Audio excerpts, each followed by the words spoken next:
Hey guys, welcome back to my channel. If you're new here, my name is Denali and I am a full-time reseller on websites like eBay and Poshmark. You can find me on Instagram as DUCHO Thrift, and if you're not subscribed to my channel and you'd like to be, hit the button down below. And if you enjoyed this video, give me a thumbs up on your way out today. All right, so today I'm back with kind of a different video. I wanted to show you guys how I do my inventory for my small items that are not clothing and not shoes. So if you've seen any of my ship with me videos, sometimes you'll see a small accessory or hard goods item or whatever, electronics, small items that I'll find at the thrift store or the Goodwill outlet or that I possibly receive in liquidation. And they're really, they could be as small as this or as big as this. But how do you inventory that? And the question might be, is that going into your clothing bins or do you put it up where you store shoes? And the answer is, I actually inventory it here. So I thought I would show you guys what it looks like for me. It's not necessarily rocket science, but sometimes I know it helps just to see what other people's processes are. And so I want to show you that here today. So first off, let me just show you. This is some of the storage racks. So I actually just buy these on Amazon. They're rolling racks, so they're on the caster wheels. It's just nice in the warehouse space to be able to move them around because I actually have 1, 2, 3. You can't see all 3 of them, but they are back to back to back right here. Then I use banker boxes. So here are the banker boxes that I use. This is not what I use to store clothing in, though you certainly could. I prefer to use the harder plastic boxes for that and banker boxes for this. And you can fit 3 across on here very comfortably. You could probably get a larger size banker box. These are the ones that I ordered off Amazon. They work great for me. I'm happy with them. I do have a row that starts over at 1. However, there's no outlet and the lighting is better over here. So you're going to be seeing 13, 14, 15 and so on. So in case you're like, where's box number 1? They're over there. All right, so these are my banker boxes. They're super easy to assemble. I've named mine bins box 1, 2, 3, etc. because originally it was just items I started storing in there that were from the Goodwill bins, otherwise known as the Goodwill outlet. So I started calling it bins box 1. Well, now it has liquidation items and all sorts of other stuff in there, but I've kept the name. It works for me, and that is the name that we put into the SKU. In Vendoo, I use Vendoo to list all of my items. So in the SKU section, I will put bins box 13, 14, whatever it might be. So that's what that is. And other than that, I don't really label the box with much else because nothing is going to be really permanent in here. I suppose you could have a box that would be dedicated to electronics, or maybe had a ton of socks, or maybe pins or cups or something like that. And if you always wanted to keep that in the same thing, you could label that here as well. Otherwise, mine is just kind of this rotating cast of items and inventory. And so that is why I just keep it generic in that way. All right, so let's show you what's in a box because that seems fair.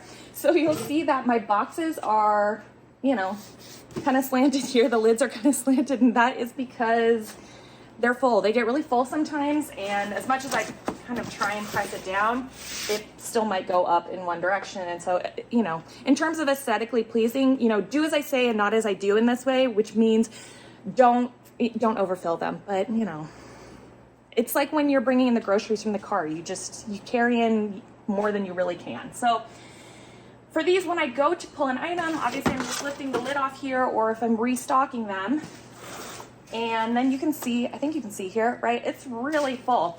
And there is any number of things in here. So like I said, this might not all be electronics or cups or plates or whatever it might be. This is literally gonna be everything in here.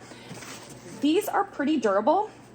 So this box specifically has quite a few mugs in here, which mugs are heavy, ceramic mugs are. And then there's a ton of other stuff in here. So I don't really have a concern about this breaking.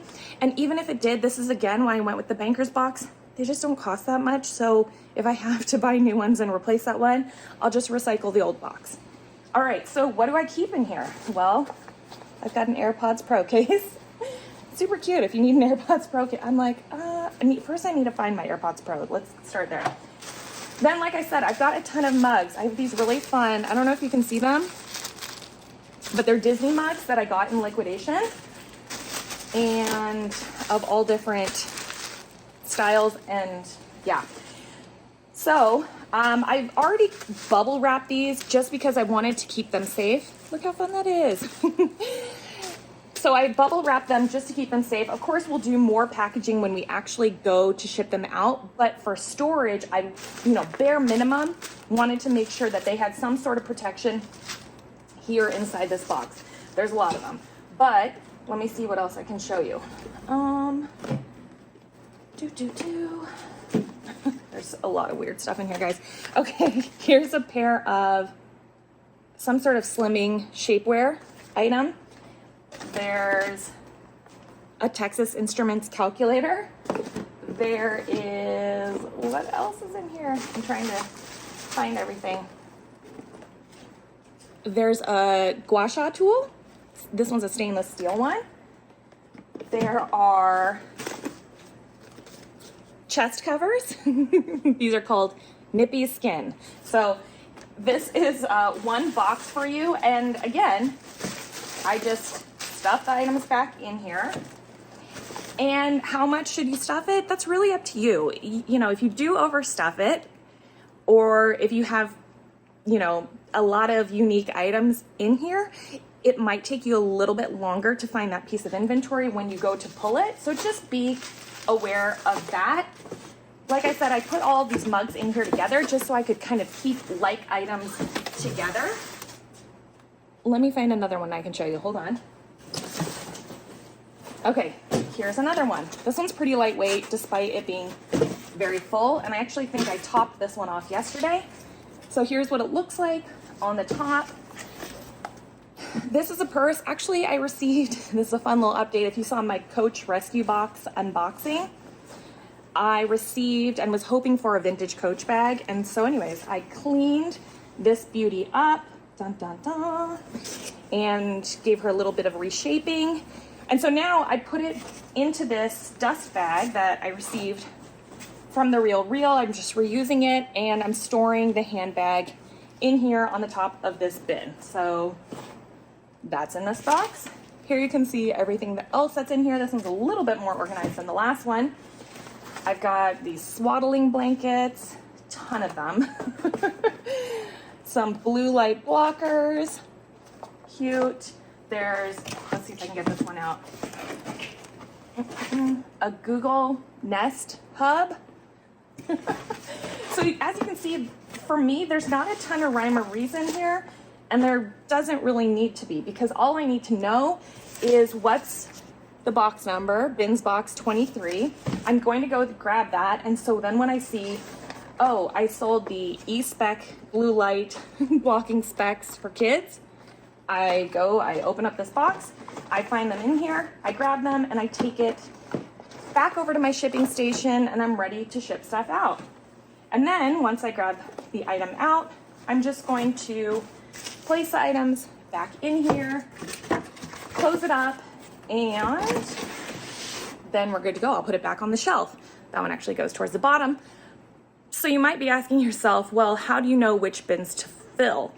And I don't keep like a running list of like what's getting low, and obviously they're not translucent, so I can't see what's getting low. When I am ready to refill them, or when I'm photographing smaller items, I just come over here to the shelving and I peek into some of the lids. I mean, obviously if a lid is popping off here, then it's probably pretty full. I'm not going to look at that one first. If it's sitting nice and neatly, which very few of these ones are because I just filled them recently, then I'm gonna look inside and say, oh, okay, it looks like I have, maybe the top third of the box that I could fill up. And possibly I'll even look in there and maybe kind of like move stuff around, rearrange it, and then I'm gonna fill it right back up in there. So that is my process in terms of how am I gonna refill it, how do I know when to refill, and so on and so forth. So yeah, I hope that was kind of helpful for you guys.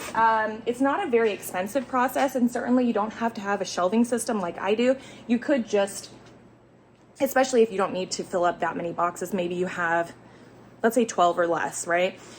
You could just stack them up on the floor, 1, 2, 3, 4, 5, 6, 7, 8, 9, 10, 11, 12, label them that way and have them in a corner in where you keep your inventory in your space. The shelving, I have shelving. It makes it a little bit nicer because I did have them stacked up for a while. And then once I realized it was going to be more than 12, I thought to myself, we need to put them on a storage rack. And so that is when I decided this was going to be the best case moving forward, because I do like selling smaller little items, because it's really exciting when you have a small item, maybe not that small item that sells for $30+ and perhaps you didn't pay that much for it, because oftentimes I shop at the Goodwill outlet or I receive items in liquidation and the price point is just pretty low on those. So there we go. This is how I do my storage for my small items. Let me know if yours is similar or what yours looks like. I'm open to suggestion if you have ideas on how to streamline this a little bit more, but I like what I'm doing. But I'm always looking for suggestions because I want to improve my process. So thank you all so much for watching, and I'll see you in my next video.